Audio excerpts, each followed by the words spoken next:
విద్యార్థులను ప్రొఫెషనల్గా తీర్చిదిద్దే క్రమంలో హైదరాబాద్లోని ఎంఎల్ఆర్ఐటీ ఇంజనీరింగ్ కళాశాల ఓ అడుగు ముందుకేసింది.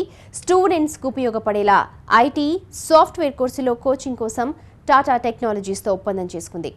Product life cycle management competency సెంటర్ను సుమారు 2 కోట్ల వ్యయంతో ప్రారంభించారు.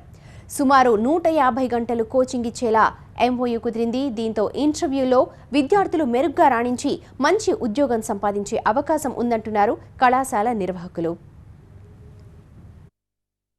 ప్రోడక్ట్ లైఫ్ సైకిల్ మేనేజ్మెంట్ అంటే మనం ఏదైనా ఒక ప్రోడక్ట్ డెవలప్ చేస్తే ఆ ప్రోడక్ట్ మనకి ఎన్ని సంవత్సరాలు పనిచేస్తుంది అంటే ఫర్ ఎగ్జాంపుల్ లారీ, కారు, ఈ వెహికల్, బస్సులు తీసుకున్నాం. వీటికి 15 సంవత్సరాలని 12 సంవత్సరాలని గవర్నమెంట్ డిక్లేర్ చేస్తుంది.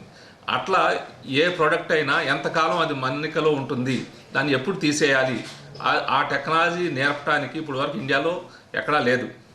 నెక్స్ట్ మనకి యూఎస్లో, యూరప్ కంట్రీస్లో ఉంది. ఆ టెక్నాలజీని ఇంట్రొడ్యూస్ చేయాలని మేము మరి Laxman institute of technology autonomous సిలబస్లో ఈ ఇయర్ నుంచి మేము ఇంక్లూడ్ చేస్తున్నాం. దానికి టాటా టెక్నాలజీస్, టాటా వాళ్ళ సంస్థ ఎంఎల్ఆర్ ఇన్స్టిట్యూట్తో ఎంఓయూ చేసుకుని ఆ కోర్సుతో ట్రైనింగ్ ఇవ్వడానికి, దానికి సంబంధించిన టెక్నాలజీ ట్రాన్స్ఫర్ చేయడానికి వాళ్ళు మాతో ఎంఓయూ చేసుకుని